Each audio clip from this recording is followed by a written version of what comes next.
Mga signs ng taong tanga. Number 1, mayroon silang saradong kaisipan.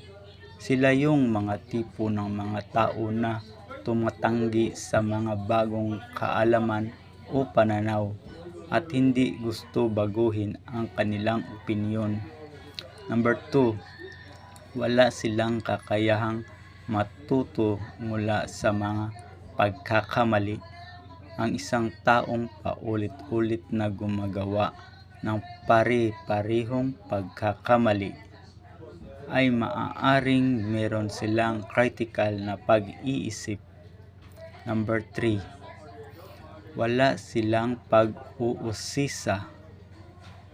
Ang isang taong nagpapakita ng kaunting interes sa pag-aaral ng mga bagong idea ay maaaring nililimitihan nila ang kanilang intelektuwal na paglago.